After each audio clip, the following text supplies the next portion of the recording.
আমি শুধু এটুকুই বলবো, তাই যদি হতো তাহলে 5 মাস পরে কেন ওনারা এই কথা বলছেন? তারা তো প্রথম দিনই আসতে পারতেন যে আমরা এই সব ঋণ শোধ করে দেবো, আমাদের চান্স দেন। ওনারা কারা? বেতনটা দেয়নি তো। ওনারা কারা? ওনারা হলেন ওই বেক্সিমকো গ্রুপ। তা তো বেতনও তো দেয় নাই, এবং লে অফও তারা করেছে, কারণ তারা বেতন দিতে পারছিল না। এখন এইটা যদি আপনারা বলেন যে ওনারা এখন বলতেছেন এই কথা, ওকে, প্রশাসক তো বসে আছে, প্রশাসক এটা হেল্প করছে না, কোনো ইনফরমেশন দিচ্ছে না। তাহলে ভাই আমরা যে এই যে 5টা মিটিং করলাম, ঘন্টার পর ঘন্টা 5টা মিটিং করলাম, সব কাজ বাদ দিয়ে, আমরা তো এক একজনের একাধিক মন্ত্রণালয়ের চার্জে আছি, উনি কৃষিতে আছেন, উনি অন্য একটা আছেন, আমি অন্য একটা, সব কাজ বাদ দিয়ে এটা নিয়ে পড়ে আছে। ওনারা প্রেস কনফারেন্স না করে আমাদের কাছে একবার, ওনারা প্রেস কনফারেন্স না করে একদিন যে আমরা বসে বসে কথা বলছি, আমাদের কাছে একবার আসলেন, ওই তো উনিও তো আসেন এখানে, ওনার কাছে বলছে একবার তো, আমাদের কাছে তো একবার আসেননি। যেটা করা হয়েছে highest level of the country, এটা বিশেষ করে করা হয়েছিল এই যে বেক্সিমকো নিয়ে যে একটা সমস্যা তৈরি হয়েছে, সেটার বিষয়ে কি করা যায় সরকারের পক্ষ থেকে। এবং আমরা এর মধ্যে আছেন কমার্স, এর মধ্যে শিল্প আছেন, উনি অন্য একটা কাজে থাকে, তা বলেছেন যে উনি আসতে পারছেন না, বাট ওনার সম্মতি রয়েছে।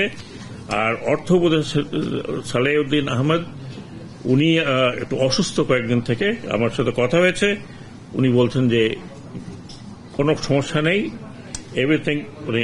আর আমি এটার আহ্বায়ক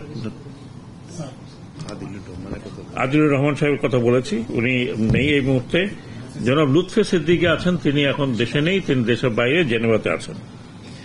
আর সহায়তা কর্মকর্তাগণ, এটা তো আপনারা পেয়েছেন আমার মনে হয় আগেই, না এটা এখন কমার্স উপদেষ্টাও এসেছেন। তো বাকি রইল 2 জন, একজন তো অসুস্থ, যেটা বললেন সালেউদ্দিন সাহেব, আরেকজন একটু ব্যস্ত। এখানে সহায়তা দানকারী কর্মকর্তা নির্বাহী চেয়ারম্যান বাংলাদেশ বিনিয়োগ বোর্ড বিডা, উনিও নেই, বোধহয় উনি বাইরে। সচিব অর্থ মন্ত্রণালয়, এখন আজকে ডাকিনি, দরকার ছিল না। সচিব বাণিজ্য মন্ত্রণালয়, শ্রম ও কর্মসংস্থান মন্ত্রণালয় সচিব সাহেব এখানে আছেন। প্রশাসক garments manufacturing export association BGME আছেন। আর মোটামুটি এই হল আপনার টিম।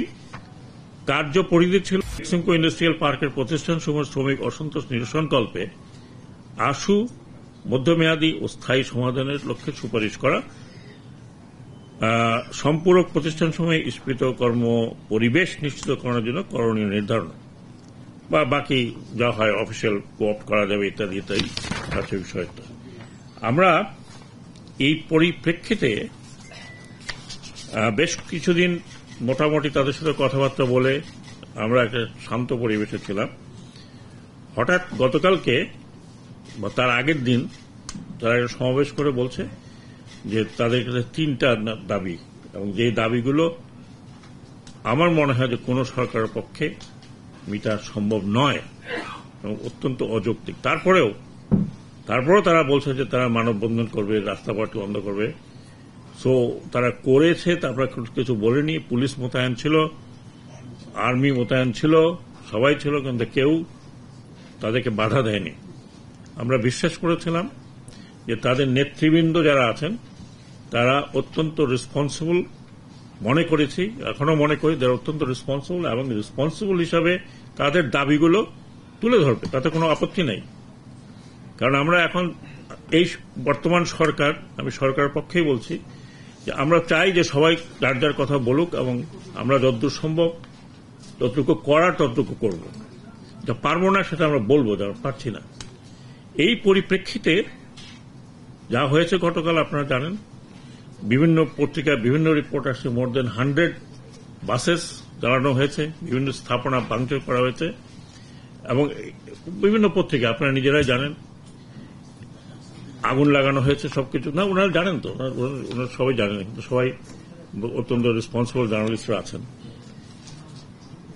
এটা করার কথা ছিল না, এটা কখনো হয়নি। হঠাৎ করে এই কারণটা কেন, এই কারণটা এখন আমরা খতিয়ে বের করবো কেন এই কারণটা হচ্ছে। এবং এটা একদম সম্পূর্ণ আমি মনে করি যে ইররেসপন্সিবল যারা নেতৃস্থানীয় আছেন, যারা নেতৃত্ব দিচ্ছেন, এটা টোটালি ইররেসপন্সিবল একটা কাজ করেছেন এবং দেশবাসীর জন্য একটা বড় সংকটের সৃষ্টি করতে যাচ্ছেন বা করছেন। আগেই বলে রাখি যে দিস উইল নট গো আনপানিশড। যারা এই ভ্যান্ডালিজম করেছে, দিস উইল নট গো আনপানিশড। আমরা এই সরকারের নীতি হচ্ছে যে আমরা অত্যন্ত সফট এবং একটা ডেমোক্রেটিক প্রসেসটাকে একটা ফিল্ড তৈরি করতে চাচ্ছি, কিন্তু এই ভ্যান্ডালিজম যে আমাদের শ্রমিকরা করেছে সেটাও আমি বিশ্বাস করতে চাই না।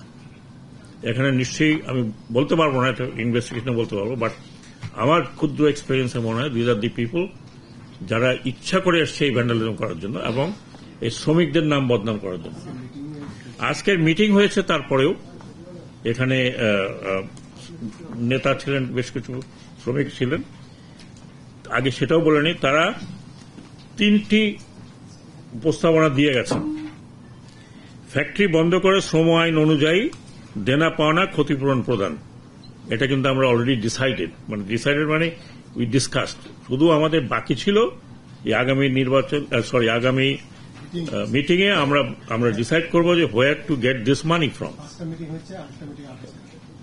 Almost 500 crore, almost near about, যাতে সম্পূর্ণভাবে দেওয়া যায়। ইভেন সো আমরা এটাও আলোচনা করেছিলাম যে যখন এদেরকে নিলম্বিত করা হবে, তাদেরও লুক আফটার করার জন্য আমাদের উপদেষ্টা, স্পেশাল উপদেষ্টা উনি এখানে বসে আছেন, তিনি নিজে কথা বলেছেন ইপিজেড এর সাথে, তিনি অন্যান্য বিজিএমইএ, ভিডা সবার সাথে কথা বলছেন। উনি বলেছেন যে অনেককে অ্যাবজর্ব করা যাবে বিকজ দে ট্রেন্ড, এবং যারা উইলিং না আর কাজ করবো না তারা তাদের পাওনা নিয়ে চলে যাবে। কিন্তু বাকিরা যদি কাজ করতে চায়, যেহেতু তারা ট্রেন ম্যান পাওয়ার, অনেকের শর্ট আছে, তারা নেবে, অ্যাবজর্ব হবে। এই কয়েকটা বিষয় পার্টিকুলার আরএমজি ছাড়া বাকিগুলোতে তেমন কোনো প্রবলেম নেই। ছোটখাটো প্রবলেম আছে, দ্যাট উই আর রিজলভিং। তার মানে হচ্ছে যে এই আরএমজি সেক্টরকে সম্পূর্ণভাবে একটা ক্ষতিগ্রস্ত করা, একটা ইমেজ বিদেশে তৈরি করা, যাতে বাংলাদেশের আরএমজি সেক্টর দুর্বল থাকে এবং এটার সুযোগ কেউ না কেউ নেবে। আপনারা ভালো করে জানেন, এবং বাংলাদেশের আরএমজি সেক্টর অনেক কষ্ট করে তৈরি হয়েছে। অ্যাবাউট 40 years লেগেছে এই পর্যায়ে আসতে, যখন আমরা আরো হাইটে যাওয়ার চিন্তা করছিলাম, আরো আপ মার্কেটে যাওয়ার জন্য আমাদের ম্যানুফ্যাকচারার তৈরি হয়েছিল। যে কোনো দেশে, ইভেন আমেরিকাতেও শিল্প এবং শ্রমিক নিয়ে কিছু কিছু সমস্যা থাকেই। তো সেই জায়গাতে তবুও বাংলাদেশের ম্যানুফ্যাকচারদের আমরা সবসময় চাপ দিয়ে রাখছি।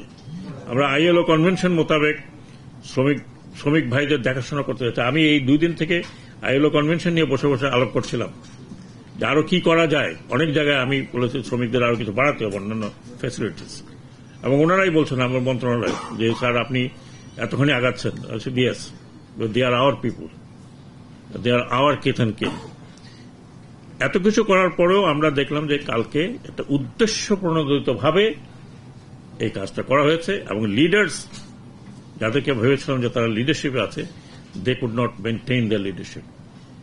এবং ওনারা বলেছেন রাষ্ট্রায়ত্ত করে তাদেরকে চালানোর জন্য। এটা কিন্তু হয় না। রাষ্ট্রায়ত্ত যেগুলো আগে ছিল সেগুলো আরো বিরাষ্ট্রীয়করণ করা হয়েছে। রাষ্ট্র কখনো ব্যবসা বাণিজ্যের প্রতিষ্ঠান চালাতে পারে না। আপনারা দেখেছেন পাট শিল্পে কি হয়েছে, পাট বন্ধ, টেক্সটাইল বন্ধ, সবকিছু প্রাইভেট চলে গেছে। তারপরে বলে মার্জার করবেন, আপনি কার সাথে মার্জার করবেন? আমি যদি আপনাকে জিজ্ঞেস করি বলেন একটা কোম্পানি মার্জার করবেন, মার্জার করা যাবে? সেই ফ্যাক্টগুলো আমি এখন আপনাকে তুলে ধরছি। এটা ছিল 3টার মধ্যে যেটাতে আমরা কাজ করছিলাম সেটা ছিল সব পাওনা দানা ক্ষতিপূরণ দিয়ে এটা বন্ধ করা।